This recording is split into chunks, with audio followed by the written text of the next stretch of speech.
And so today we're going to figure out how to change the manual gear oil in a Kia 2010 Soul. Here we go. Okay, this right here, that's the heat shield in. You can see back up here, there will be 5, 3 on the side, 2 on the front, 10 millimeter little bolts. Take those out, the heat shield will drop off, and then you can see the fill bolt down there. Alright, we're looking underneath the car. Here's the driver's side tire. We're in the front, looking toward the back. Alright, as we go across, there's your CV joint. And under your CV joint is going to be your drain valve, your drain plug. That's a 17 millimeter. Up from the drain plug is going to be the fill bolt right here. So that's your fill bolt. Alright, this is the top of the motor, your battery.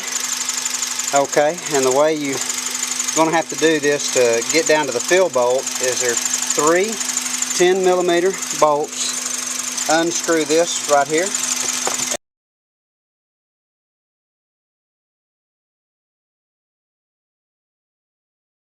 And then your air filter will pull out. Alright, you turn it on for about 10 minutes, let the temperature get up on the gear oil and the manual transmission, and then you'll pull your bolts when it's on level ground. Once you get this out, you'll be able to, you can see, this is the fill bolt right there. That's, you're gonna hold your oil in here and pour it into the funnel that'll be right here. And so you'll need a funnel that will go down and into that, and we'll show you that when we do it. But this you have to pull the air filter. That's your fill bolt, and then coming down, that's your drain plug. So we're going to take off the fill bolt first, and then we're going to let it drain out into a pan. Alright, right here, this is 17 millimeter. I already loosened it and it's pretty much out. This is the fill. This is the fill plug, and you can see what it looks like. Old fat. And it's going to have some type of, they'll always have some type of washer, brass or otherwise on it to keep it from leaking, and you can see it right there. That's how you know it's a plug. It'll usually be a fat short bolt. Alright, let's see if we can't get the drain plug out now. Right there. We just took that out, following those bolts along. You'll look until you find another 17 millimeter. I'm going to try to keep it there. Yep, there it is right there. Alright, this one's going to be a little tricky because I'm going to try to strain it too. And as soon as I get it open, it's hot now. As soon as I get it open, I'm going to strain it. But I'll show you that once I get it out. I'm going to run it through a strainer. Just don't tell my sweetheart because I got this one out of the kitchen. Alright, we got it. It's coming out. It's draining out. Now, we're going to lower this car so it'll be on level ground, and get Joe to do that, and then we'll watch some more. There is like one little old piece of metal in there. That's it. And it, like I said, well, there's another one over here. It's not uncommon to have some metal fragments in the vehicle. They often weigh them in grams, that sort of thing. But when you're looking at this, you really don't have any issues.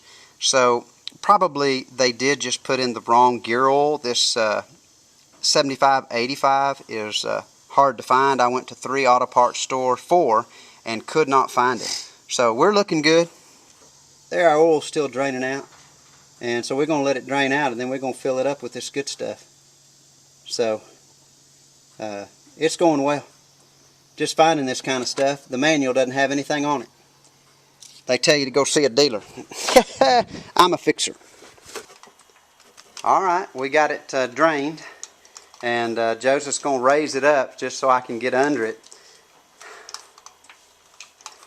to put the bolts back in it, the fill plugs, and then we're going to put the oil back in it, the gear oil back in it. Here we go. We got it on there. We just want a little bit of leverage here because, I mean, you don't want to do too much, but you need to get a little bit there just to make sure it's going to be tight. And if it's tight to your hand, you're good. All right, so the drain bolt is in. Now we're going to get this thing level, and then we're going to fill it up. Here's our funnel with our hose. You can just take a rubber hose and put it on the end, but boy, this is just made for it with that nice little end on it. Right there is where the lip of this thing goes. That is the fill plug, and all you're doing is filling it until it overflows. We're going to get this going. Let's make sure we're not going to drain back out. Takes two. Yeah, I'm kind of draining out here. I'm not getting in there enough. Okay, there it goes, I think.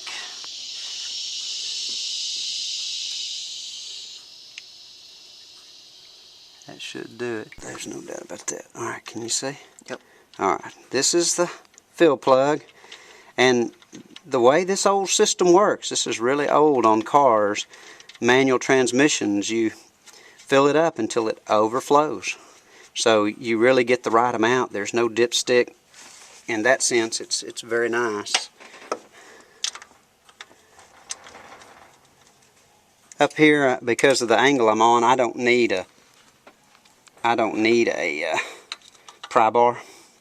So it's on, and it's good. All right, we've just laid back in the air filter. This is the intake. Here's the air filter. This is the top lid. We'll get that back on in a second. There are 3 10mm bolts. You can see another one down there, and then there's one more on the back side right here. And Joe's going to put those in, and then we'll secure the top of this as well. Yeah. All right, we got the air filter bolts in, and all we're doing here is tighten it down. So if you need to change your air filter, all you do is unsnap these little dudes, and if I can get them on there it is, right there. There it is. All right, and you don't have to undo this hose right here when you're doing an air filter change. It'll come right off with it on there, and just want to make sure that clamp gets on there. That hose clamp gets on there good and tight. Alright. And then I've already put one of these on right here. This is all they are. They're just little pieces, little plastic snaps. And you put it in, and then just, that's it. That's absolutely it. And it's in now. And then that little clamp goes back on there. We're going to need to jack the car up because we're going to put the firewall back on. Okay, this right here, that's the heat shield in. You can see back up here, there will be 5, 3 on the side, 2 on the front, 10mm little bolts.